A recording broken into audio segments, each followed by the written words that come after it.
Bismillahirrahmanirrahim. Mari kita lanjutkan pembelajaran fisika kita, yaitu tentang membuat laporan ilmiah ya. Nah, untuk membuat laporan ilmiah, komposisinya ada sebagai berikut. Terdiri dari 10 poin utama. Identifikasi yang pertama harus ada tujuan. Jadi tujuan percobaannya itu apa gitu. Yang keduanya masalah atau rumusan masalah. Yang ketiga ada hipotesis. Hipotesis awal disebut juga dengan dugaan sementara.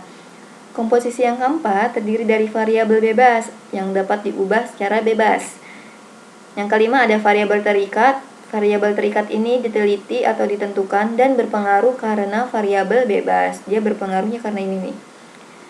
Yang keenam ada namanya variabel kontrol. Jadi dia dipertahankan tetap ya. Yang ketujuh ada alat dan bahan. Kedelapan ada langkah kerja, yang kesembilan ada hasil diskusinya, yang kesepuluh ada kesimpulannya. Untuk lebih jelasnya nanti kita terapkan untuk latihan soal ya. Latihan soal ataupun latihan praktek membuat laporan ilmiah. Agar nanti kalian ketika melanjutkan kuliah tidak kaget bagaimana cara sistematika menulis laporan ilmiah.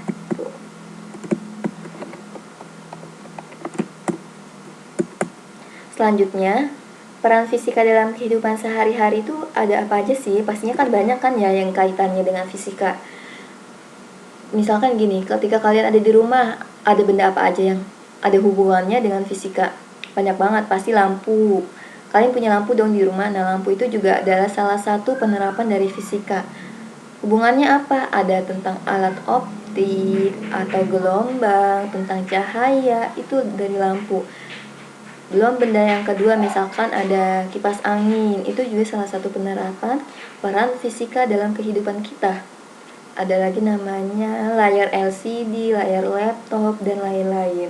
Nah, di sini Ibu akan sedikit memberikan contoh pada kalian tentang bagaimana peran fisika dalam kehidupan sehari-hari di berbagai bidang kehidupan. Yang pertama pada bidang kedokteran dan kesehatan, ya. Perannya ada apa aja? Penemuan sinar ronsen untuk mendeteksi patah tulang. Kalian pernah di ronsen? Nah, ini adalah salah satu peran fisika dalam kehidupan.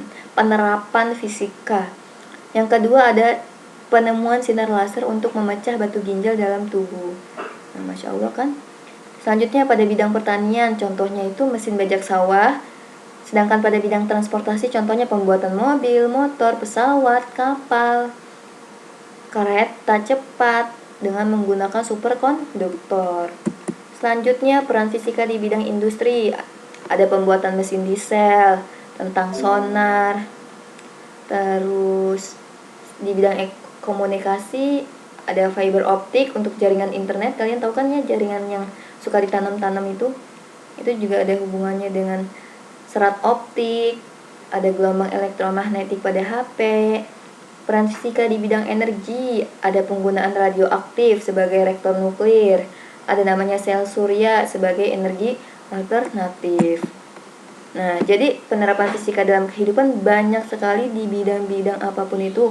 Ada di bidang industri, bidang teknologi, bidang transportasi, bidang telekomunikasi, pertanian, kedokteran, dan energi. Ini untuk rangkumannya seperti ini kira-kira ya. Kalian tahu gak sih kalau fisika itu identik dengan Einstein? Pasti udah pada tahu dong.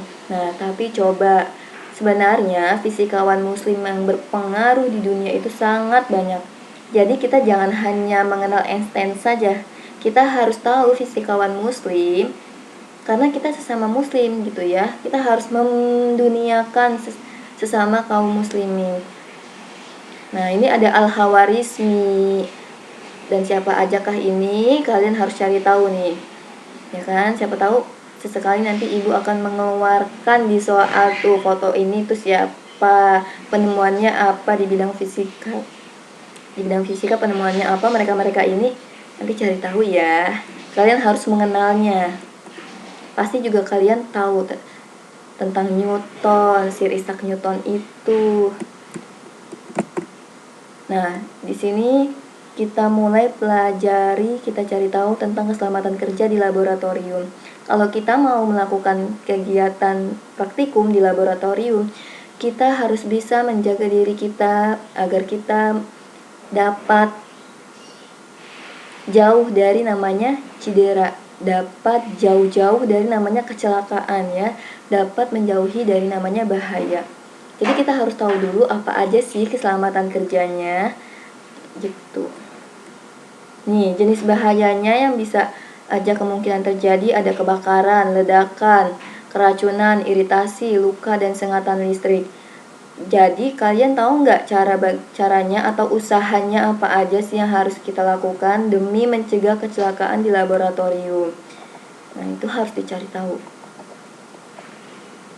Untuk mencari tahu itu kalian juga harus mengenal ya, harus sadar tentang simbol-simbol keselamatan kerja, simbol-simbol bahaya yang bisa kita temukan di beberapa tempat seperti di pom bensin, ya kan? Nih, dari sekian banyak simbol, mungkin ada yang pernah kalian lihat secara langsung, misalnya di mobil truk Pertamina, di mall, pasti ada salah satu simbol dari yang seperti ini nih. Contohnya bahaya ledakan, simbolnya seperti ini. Cara penanganannya bagaimana? Mungkin teman-teman ada yang tahu. Bahaya pencemaran lingkungan, bahaya iritasi, bahaya radiasi ion, bahaya korosi. Jadi kalau kita mau mempraktikum melakukan kegiatan percobaan di laboratorium, kita harus menggunakan pakaian lengkap yang membuat tubuh kita aman. Yang pertama, kita harus menggunakan jas laboratorium. Yang kedua, kita harus menggunakan sarung tangan apabila nantinya saat praktikum kita menggunakan bahan kimia. Terus kita juga harus menggunakan kacamata pelindung, masker, agar tidak langsung terkontaminasi. Gitu ya. Jangan lupa kita juga harus menjauhi dari yang namanya sumber listrik agar tidak terjadi konsleting maupun sengatan listrik. Nah, ini dia simbol-simbol, maknanya, contoh dan cara penanganannya sudah Ibu pilih yang paling sering keluar kalau ada di ulangan yang Ibu buat. Ya. Mungkin itu saja materi dari Ibu untuk hari ini. Semoga yang sedikit ini bermanfaat dan semoga bisa kalian pahami.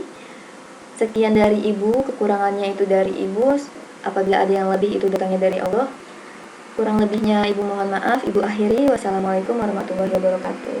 Terima kasih. Sampai jumpa lagi di pembelajaran fisika selanjutnya.